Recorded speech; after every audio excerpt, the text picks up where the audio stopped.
Welcome to the Zoe Routh Leadership Podcast, where we explore the future and what this means for your leadership. We ask the big questions. What's happening on the horizon? What does this mean for us? And most importantly, what skills do I need now for leadership of the future? It's time to explore. Let's go. Hey there, it's Zoe, and welcome to June. This is exciting, a brand new month, and if you're in the Southern Hemisphere like me, that means the days are short and cold. And if you're in North America, hoo-ha, the summer is here and things are getting warmer and the days are getting longer, the shorts are out, the bees are buzzing, the birds are chirping. Yeah, but down here, down south, we are getting ready for the snow season. Well, let me tell you what else is happening on Planet Human. If you haven't seen it, this is an amazing little video. It was posted on LinkedIn by Reid Hoffman. It's Reid Hoffman interviewing an AI version of himself. This is an AI version of himself that had all of his books uploaded, and he was asking this AI digital twin questions about his thinking. So the AI robot basically answered based on his material. Now, this is a concept that I take and extend a little bit in two of my novels, Terra Blanca Insurrection, with the introduction of Doppelbots.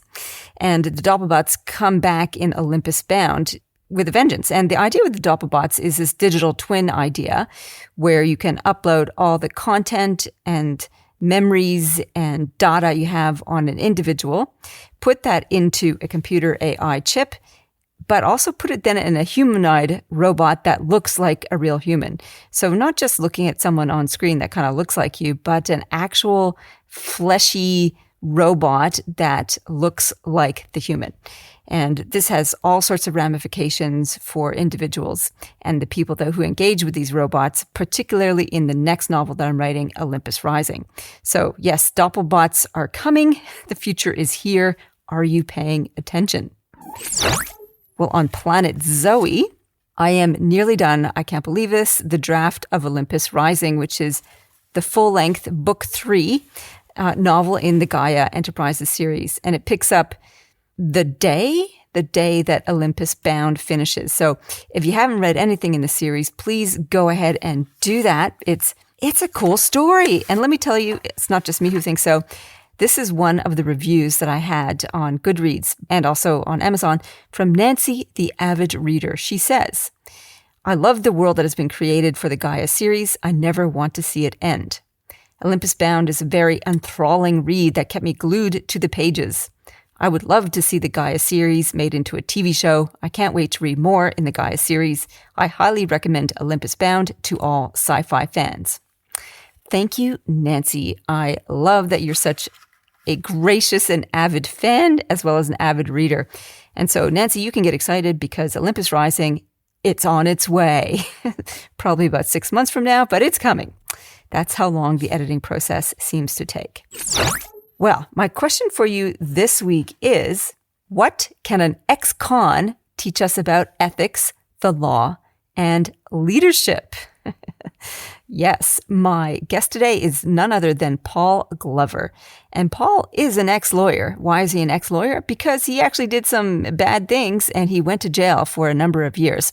And we talked quite extensively in this interview about all of that and what happened to help him turn his life around. Now he is the No BS Leadership Legacy Coach. He is the author of Workquake, Seismic Shift to a Knowledge Economy. And he's got some very interesting tales to tell about how you go through such a crucible experience and come out the other side. So without further ado, let's get into it. Well, all the way from Chicago, welcome to the show, Paul Glover. Well, thank you very much, Zoe. It's certainly a pleasure to be here. Yes, and I'm super excited about our conversation. There's so much stories that you've got to tell. And you've had quite an extraordinary professional journey. And one of the things that hooked me when I came across your profile is this transition from lawyer to incarceration to a whole new profession. What the? Can you tell us a little bit about that experience? I can. First, I really love being an attorney. I was a trial attorney, and trial attorneys are adrenaline junkies, and they are also performers. A jury is the audience, and you have a story to tell. You represent your client. And so I found that to be fascinating. And I was a trial attorney for about 32 years. But the people that I represented were not good people. And between trials, I found that I still needed that adrenaline kick. And so I got that by hanging around with people that were bad people. They were crooks. I represented criminals. And I found out that I was a bad guy wannabe. When you associate with bad people, eventually, if you want to remain a member of that club, there's a certain initiation fee. And the initiation fee is that you end up doing illegal activities. And I did. I violated trust, was indicted by a federal grand jury on 33 counts of corruption, was actually guilty of all 33 of them. And after 2 trials and 10 months, I was sentenced to 7 years in prison. Wow. Just stop there for a second. Oh my God. Like, that's huge. So you got seduced into the world, the crime world. And is it as glamorous as they portray it in the movies? No, it's dark and grubby and greedy and vile. But like so many things that are harmful to you, it can become addictive. And once again, I was an adrenaline junkie and I looked for that excitement wherever I could find it. And because of that and the people I associated with, it corrupted me. And by the way, I bear totally my responsibility to myself does not get reduced by the fact that I chose to associate with bad people. And I tell everyone that success or failure is often dictated by your environment, and the people you associate with impact that environment. Oh, absolutely. And then you went to jail. What was that like?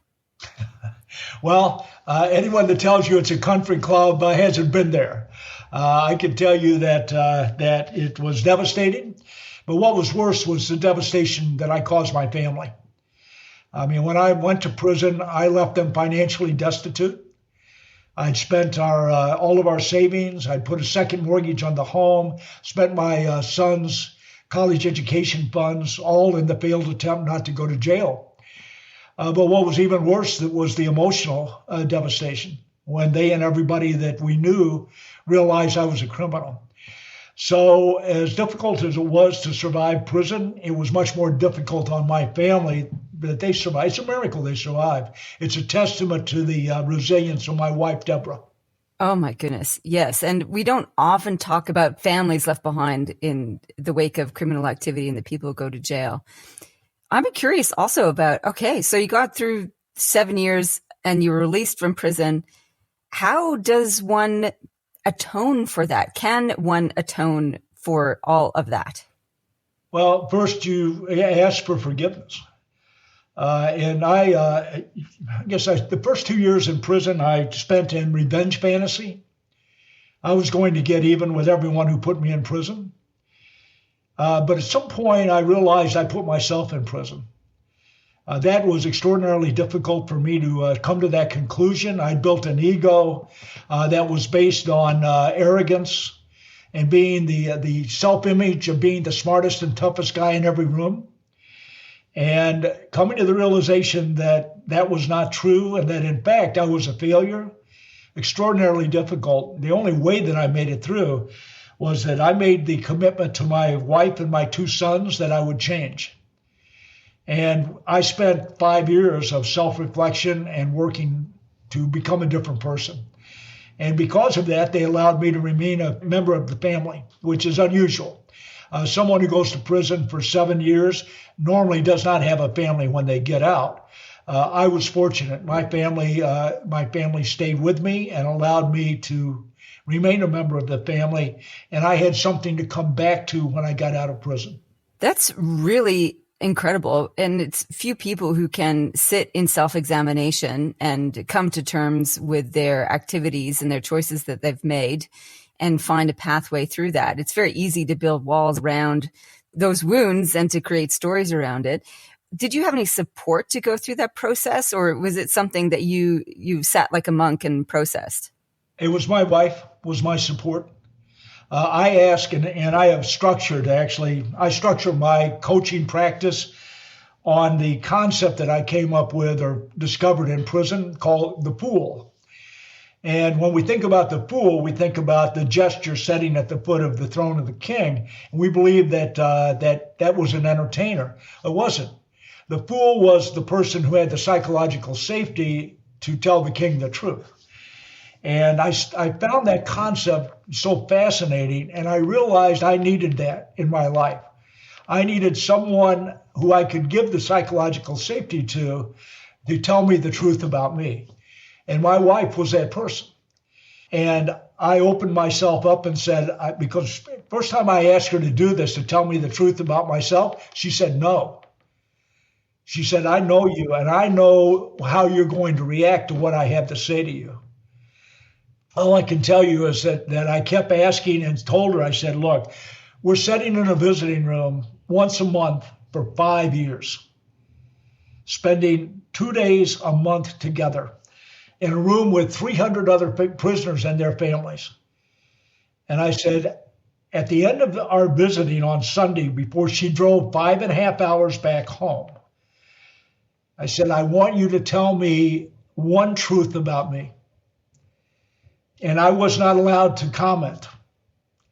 I just had to listen. When she would leave, I then had another 29 days to think about what she'd told me. And over that period of the 5 years, she gave me the gift of truth, and I accepted it. That's incredible. How do you get past the self-loathing and guilt that can come from that? You have to accept that the past is the past. And your obligation at some point is to not dwell on it and not be in despair about it. You apologize, deeply regret, but then you have to move on. Otherwise, you're trapped and you can't move on. So I did that, and I took that pain and that despair, and I turned it into energy that I used on my journey of transformation. It propelled me to be different, and it worked. By the way, anyone who's in that recovery mode, and everybody has setbacks, they have to accept their responsibility for the setback. It's probably there. It's just hidden from us by our ego and our self-image.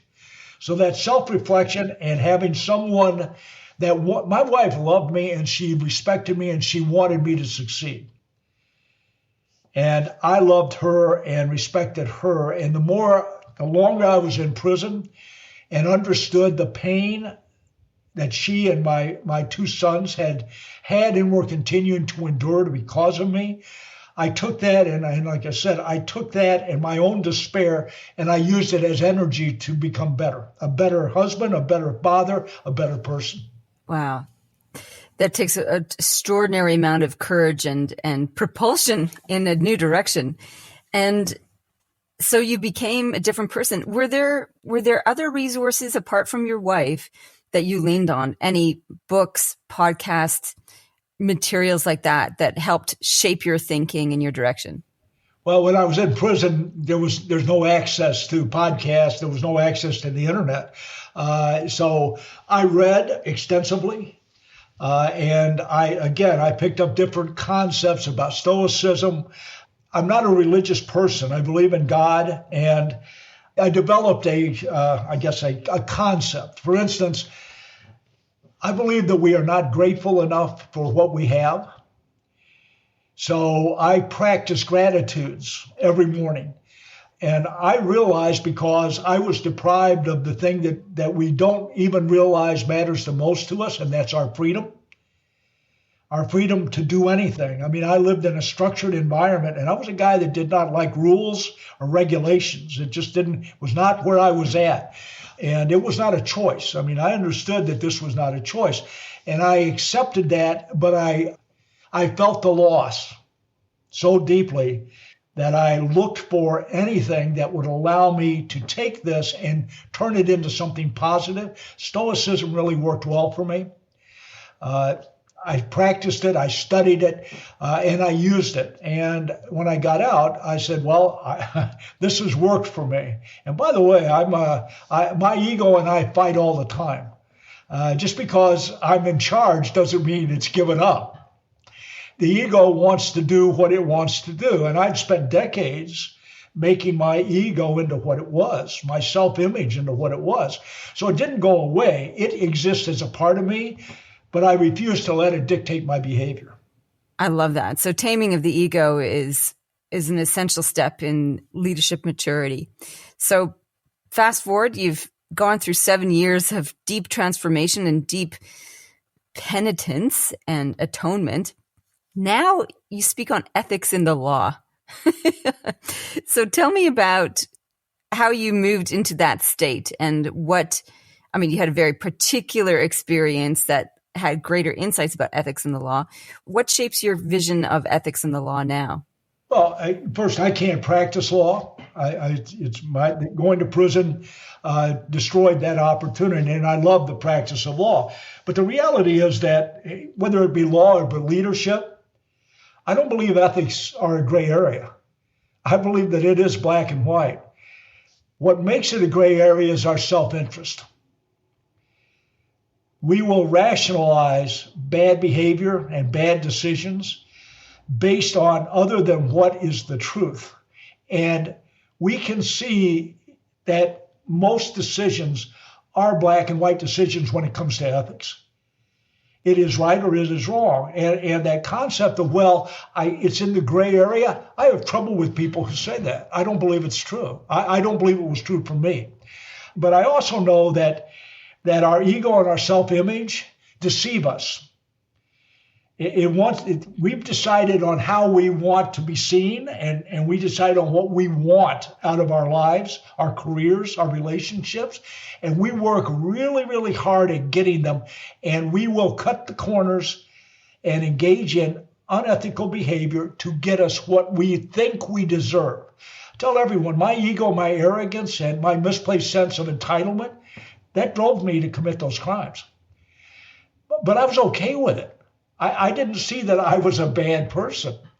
Why? I surrounded myself with bad people. The environment that I chose to exist in accepted my behavior. I didn't have anyone there saying you shouldn't do this. So if we want to exist in that echo chamber that we create, we can convince ourselves by those people that we surround us, and we hear back what we say to them. Suddenly it's okay. So we're in this constant state of having to check ourselves, of making sure that what we're doing is not self-interest driven. And by the way, I have arguments with people all the time about, that's just not true. Life is not that black and white. I believe it is. The important decisions are black and white. What do you mean by that? How do you get to the point where it is black and white? Because there's eons of discussion around ethics that says that ain't so. So what helps you decide on something being black and white, good or bad? Well, first, I was trained to be a lawyer. That means I'm constantly looking for information that is supportive of a position. My opinion is really worthless unless I can justify and support it. Because I can have an opinion about anything. Doesn't mean it's right, doesn't mean it's wrong. It just means it's my opinion. I don't want to guide my life by my opinion about what I think is right or wrong. I want to examine the situation so I can see it. And I believe that we can. If you ask a child, a 5 or 6-year-old child, if you can describe a situation in language they can understand, they will tell you what's right or wrong. They know. We know inherently. Now, I understand that there are some people who are psychotic. Okay, I take the exceptions out of the rule and deal with them separately. But I believe that most of us have been raised so that we have the ability to make the distinction about what's right and what's wrong in most situations. The exceptions I live with. What are the guidelines to that, though? If you're talking about the 5 or 6-year-old child, there's something in them that says that's right or that's wrong. what is it? Is it a sense of fairness? Is it a sense of equity? Is it a sense of not doing harm to others? Are there some fundamental golden rules in there that are embedded in this rightness and wrongness? Yeah, I do. I think that we are born as human beings with that gift, and we can use that gift appropriately, or we can refuse to use that gift. And maybe that's too simplistic for most people. I spent 7 years incarcerated with people who had been found guilty of all sorts of crimes. And I can tell you that there was not one person in there that when they were committing those crimes did not know it was wrong. They just decided to do it anyway. So it's not a question of do you know it or not know it? It's a question of does it matter? Like I said, people look at, when they hear me, they're like, yeah, it's just not the way life is. I absolutely believe it is the way life is. We filter it. It's filtered for us. But if we're looking for this, if we're looking for what's right and what's wrong, it becomes apparent if we want to look hard enough. Most of us don't, because it does not satisfy our need, our craving, our want. So we don't look. I didn't. I was like, there is no, I swear to God, I stood in front of the judge, 33 counts, and going to prison for 7 years. He offered me the opportunity to reduce my sentence by 18 months if I would admit that I had committed the crimes I was found guilty of. And I said no. How strong can your ego be? How strong can you? That's how strong it can be. That the self-image would not let me say, I committed these crimes for 18 months of freedom. Is it ego as well as the echo chamber association of the people around you? You spoke about that, you surround yourself in an environment where that kind of behavior is acceptable. So I was curious about two things: is how do you actually break down that ego conversation that justifies poor behavior? And the second part of that is, how do you break free of the echo chamber, because it creates a social network that reinforces the ego and reinforces what is acceptable? So how do you do both those things? Break out of the ego conversation and break out of the echo chamber? First, you create your own self-image. The world may help you, but you still create it. You're responsible for it. I think one of the problems that I have with people who say, I don't know right from wrong, is it's all about they don't want to accept responsibility for their behavior. The second thing is self-reflection is absolutely required, but it's not enough. Self-reflection gives you're looking at your image, right? It's like looking in a mirror. Here's what I look like. Now, if I look long enough, I start to see the flaws, start to see the failures, because I want to. I'm motivated to do so. I was motivated to do so because if I didn't, I knew I was going to lose my family. But I also knew that if I did not accept my reality, who I really was, my flaws, my failures, there's a statistic that shocked me to my core. 2 years in, and I started to see the men that I'd seen released from prison return to prison. And I was stunned by that. Why would anyone who'd been in prison do something that would put them back into prison? The statistics are 70% of all prisoners return to prison within 5 years of their release from incarceration. 70%. I saw that as my future. I knew not only would I lose my family, but potentially I could spend most of my life in prison. And that just was such a powerful motivator that it shattered my self-image. But it gave me the opportunity to then become a different person, to choose to become a different person. We have the capacity to choose. If we don't, we're no longer a human being. We've lost that. What was Frankl said? The last freedom. The last freedom in a concentration camp was the power to choose who you wanted to be and how you want to act. We have to embrace that as a core and act accordingly to that core. I'm curious about that too. And one of the lifelines that you had was a loving wife who was willing to wait and encourage and support. And I'm wondering if the guys who returned to prison didn't have that kind of support. And so they didn't have that anchor, that tether to a possible different future. Can you comment on that? First, I absolutely believe that that's true. If you return to the same environment that you existed in that caused you to commit the crime, the odds are you're going to commit the crime again. I mean, you've got to get out of the environment. And I recognize that for a lot of people, that is not possible for a variety of reasons. But that's the choice you make, the hard choice about if you want to be different, you have to choose to do different. You cannot continue to do what you were doing in definition of insanity. Same thing over and over again in different results? No, that is a true statement. And by the way, you're right. I had the support, but I also believe that you find your support. It's there. You have to be willing to ask for it, accept it, and then use it. And one of the problems that we have when we seek support, first, most of us are too proud to say we need it when we do. Second, most of the time we have to go to the person we may have hurt the most and ask for it. It's what I had to do with my wife and sons.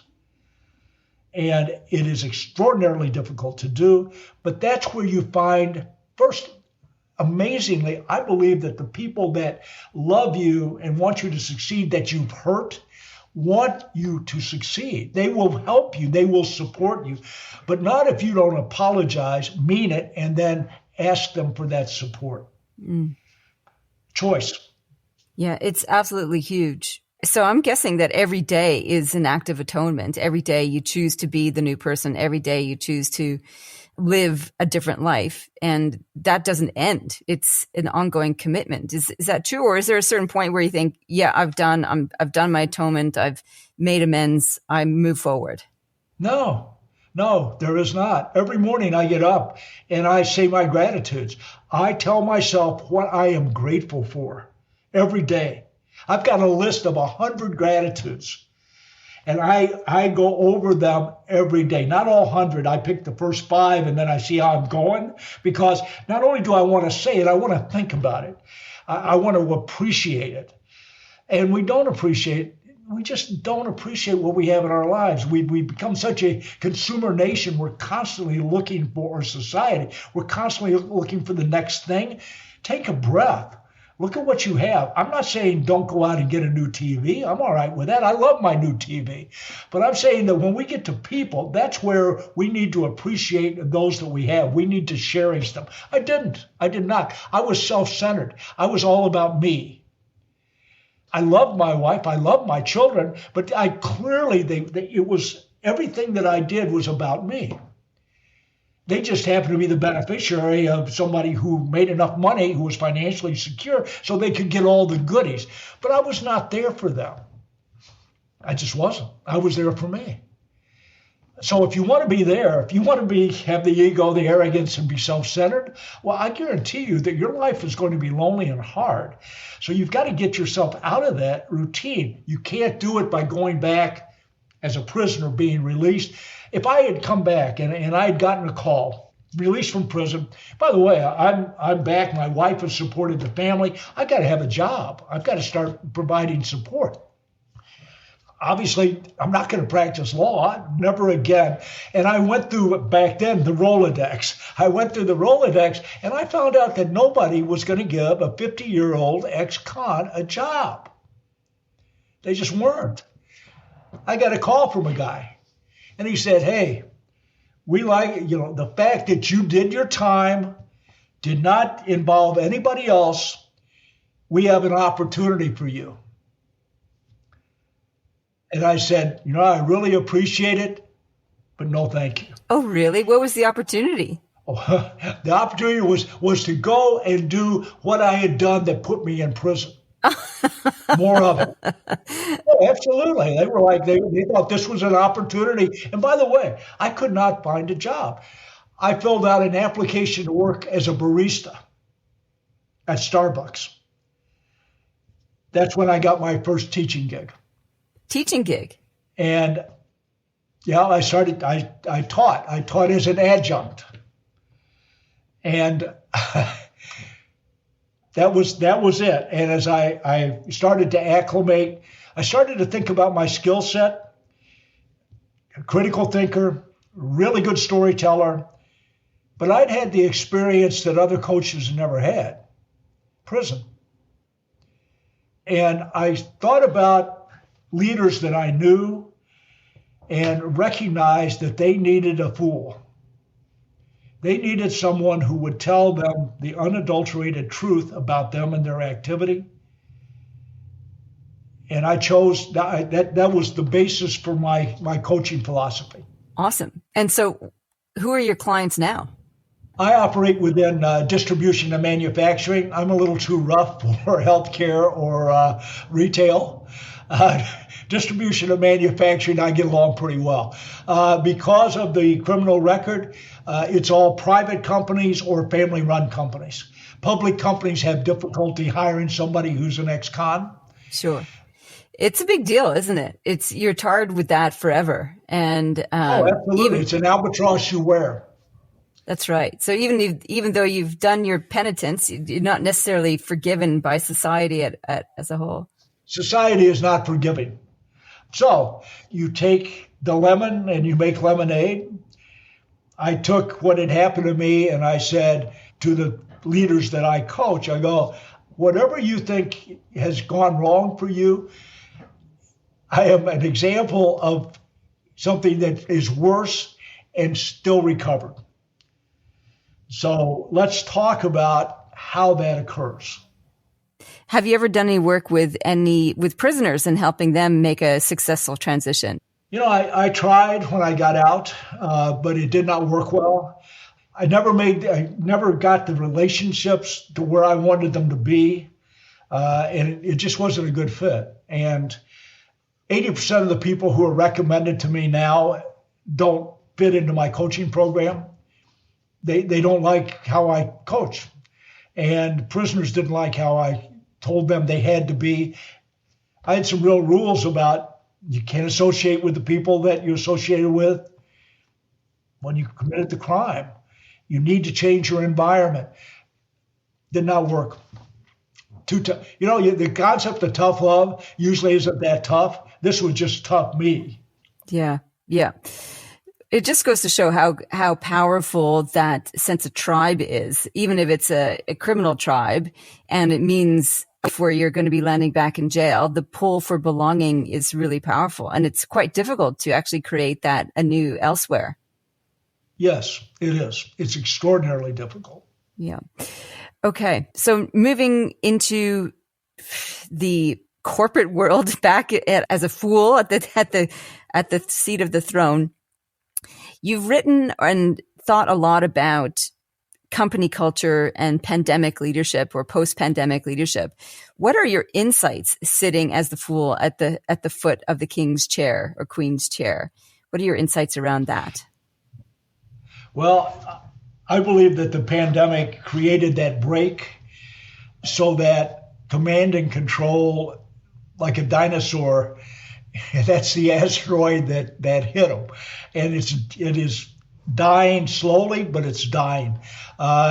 People realized that work was not their life, and they started to demand that they be treated differently at work. And I think that corporate cultures, even though they are slow to change, are being forced to change. We don't change easily, and corporate cultures definitely don't change easily, but they're being forced to change. I look at the Gen Z coming up that have a completely different perspective about work. It's not necessarily one that I could ever embrace, but I understand it. And they've seen the flaws of the capitalist system, and they've decided that those flaws either have to be eliminated or they'll find some other way to earn a living. And I give them credit for that attitude. I do think that there has to be some compromise. Maybe we're going to go through that as we obviously move away from the pandemic. And the power struggle that's going on to me is amazing. During the pandemic and shortly thereafter, the power had shifted to the employees. Now it's shifted back to some degree, But there has to be a realization that culture needs to change from capitalist to stakeholder. And that's where you get the success as an organization from your people. And I do think we're making strides, but I do think it's slow. It's painful. All this change it's institutional. But I do think it's occurring, and I see it occurring. And as I work with my clients, I find that they are more prone as leaders to accept that they have to be different and that the culture has to be different, and it has to be much more about creating sustainable team members that are viewed holistically. You can no longer ignore the family or the community that a person lives in and believe that you're going to have them give the discretionary effort that you want from a high-performing team member. I like it. More human-centric. Paul, I'm wondering also, through your various experiences as a legal professional, as a criminal, as a prisoner, and as somebody who's transformed their life post-prison, what are your reflections on power and how it shows up in leadership? Power is a drug, and it's a destructive drug, and unfortunately easily addicted to. And leaders in particular become addicted to power. And that, of course, creates a toxic relationship with other people. So I'm constantly looking at leaders for the trait of humility. If that doesn't exist in a leader, there's going to be problems. They will start to be toxic, and it destroys the culture. So someone has to be there to point out to the leader when, in fact, they are becoming that toxic leader who is all about power and self-gain. And unfortunately, our society and institutions and corporations in general, if you become successful, you get promoted. With that promotion comes all of the perks that you get to enjoy because you deserve them. With that also comes another layer of stress. And the stress is you must continue to succeed at a level higher, greater than you have. The pressure that puts on leaders is enormous, and it creates bad decisions. It creates toxic behavior because you start to feel that you must do things that aren't ethical, that the level that you're at no longer allows you the opportunity. And out of desperation, you suddenly do bad things.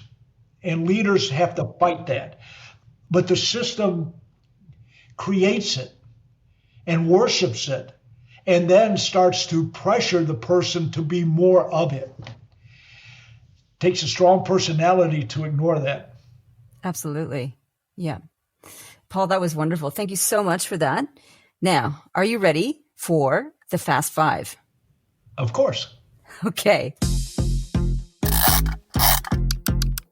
Number one, what is the future technology you most want right now? Obviously, I am fascinated by artificial intelligence. I believe that artificial intelligence connected with automation is going to eliminate about 70% of a manager's job. I just believe that it's going to go away within the next few years. What that means is the role of leader will change dramatically from being a pencil pusher, from being an administrator, to being a coach and a mentor. That's where we're really going to see the shift. Take those duties away that nobody really wants to do but are required, give them to AI and automation, and allow leaders to go from manager to leading. I love that. That's great. Number two, best tip you ever got for leadership? I'm not sure I can answer that one. Okay. Number three, what's one problem in the workplace you'd love to wave a magic wand and be fixed right now? I'd like to eliminate discrimination. I believe that the workplace is rife with discrimination, and I think that it needs to go away. And I think we need to recognize that it should not exist on the basis of sex, of race, color, religion. That would be my magic wand. I love that. Thank you. Number 4, thumbs up or thumbs down? Who's a leader doing something right or a leader who is doing something terrible? Elon Musk. Here is a guy that I started off and I was amazed by him and I followed him.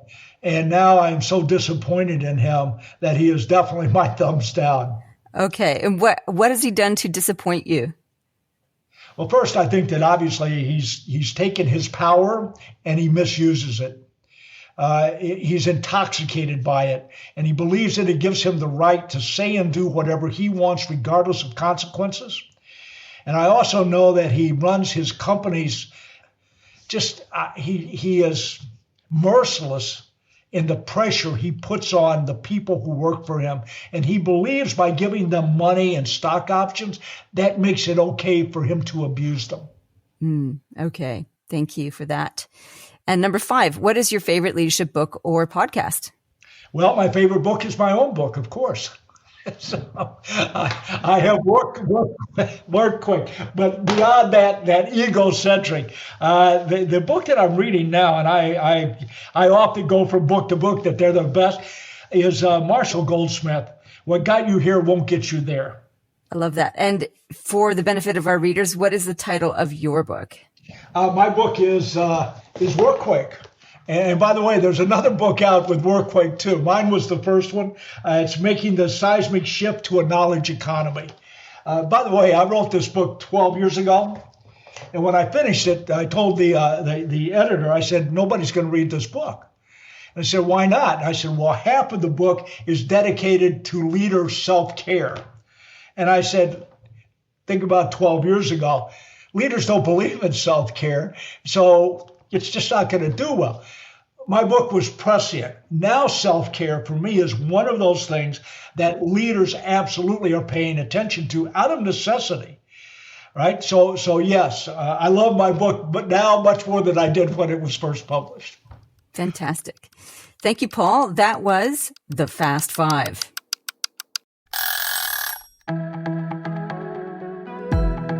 The Zoe Routh Leadership Podcast is proudly sponsored by the Amplifiers Academy. It is an online self-paced leadership development program that you can join at any time and progress at your pace. There are very short video lessons, great checklists and resources and recommendations and book summaries, all there to help boost your leadership thinking and abilities. We focus on leading strategy, leading culture, leading change, and leading performance. So if you want a go-to resource that can help boost your strategic abilities immediately, check us out, Amplifiers Academy, on the zoerouth.com website. See you there. Paul, as a way of finishing, is there a question I haven't asked that you'd love to answer? I guess I was looking at, you had asked the question, maybe I did not hear you. The question was, how often do you change your mind? Yes. I like that question. And by the way, I have a quote. I'm great on quotes. I do one a day for my leadership group. And the quote is, when the facts change, I change my mind. And that's John Maynard Keynes.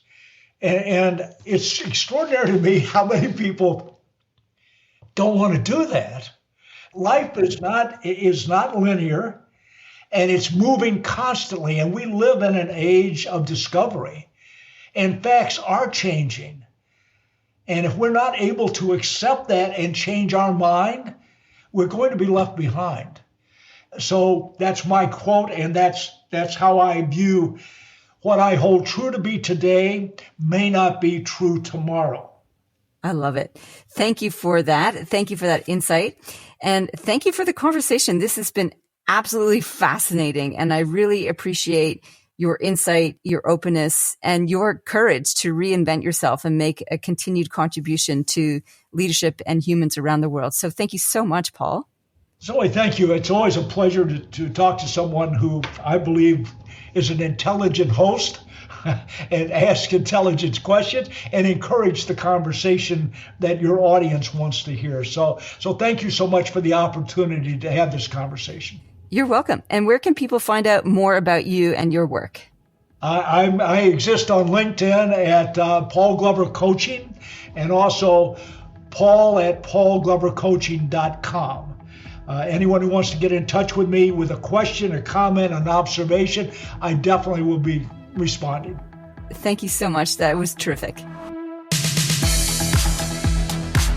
What an absolutely fascinating conversation, and what an extraordinary experience of transformation that Paul has had. And I'm grateful that he has shared his insights. Takeaways for me include awareness of how impactful environment and support are, both from a positive point of view and a negative point of view, and how difficult it is sometimes to break free from the known environment where we have a sense of belonging, even if the consequences are negative down the track. So it really is quite difficult for people to break free from that. And the kind of support we need to offer people going through the criminal system and recovery system to create new environments and new supports is, I believe, where we should put our energy and focus. And there's no easy solution and path for that. Other takeaways are the relationship between power and humility. And I've often said that the antidote to power and hubris is humility, curiosity, and compassion. So it's nice to hear an alignment with Paul on that. A little bit of confirmation bias at play, but I also believe it's true. The other takeaway for me is the notion of the fool. And I love that from Paul, that we all need someone who can sit at our feet, metaphorically, and say, hey, what you're doing is nutso. And I love that as a role from medieval England and that kind of environment where the fool had the endorsement to speak the truth, and the only one who possibly could, because speaking truth to power is incredibly, incredibly challenging. So the role of the fool is to be reinvented and reborn in contemporary leadership, maybe through the executive coach. Love that.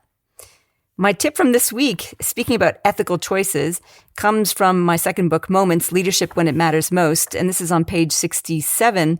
And it's about making ethical decisions, making decisions with the meaning, magnitude, and measure framework, a framework I developed to help us make ethical decisions. And there's 3 domains as we use these: meaning, magnitude, and measure. 1, orientation to self, orientation to others, and the 3rd, organization and community. And so when we look at meaning across those 3 dimensions, we ask these questions. What are the consequences for me? What are the consequences for others? What are the consequences for the organization and community? For magnitude, we look at what would happen if I did this all the time? What would happen if others did this? And what would happen if organizations operated by this? And the measure is this consistent with my values? What is the benefit versus harm? Is this in line with universal principles? And with universal principles, there's 2 biggies that we can put into the mix. One is the golden rule. Do to others as you would have them do to you. This rule is expressed consistently across all religions. And the fundamental value of every human being, and this includes the Universal Declaration of Human Rights developed by the UN General Assembly, asserts this, the fact that there is fundamental value in every human being, as a global principle on which we can build a world of peace, justice, and freedom. So with those in mind, does that help make things more black and white, less gray? I certainly hope so. Up next on the show, we have Sam Traddles on negotiation. How to negotiate for what we feel we are worth and deserve, as well as fundamental principles of negotiation. So that's going to be a really great, insightful, and useful conversation.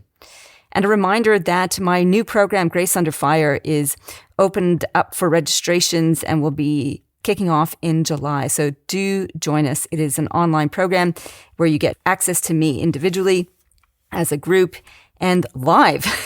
So I look forward to having you join us and explore how you can show up as a leader with courage, no matter what the circumstances. In the meantime, remember to live with grace and lead in service, and to live well, lead well. You've been listening to the Zoe Routh Leadership Podcast. To find out more about leadership of the future or to contact Zoe, go to zoerouth.com.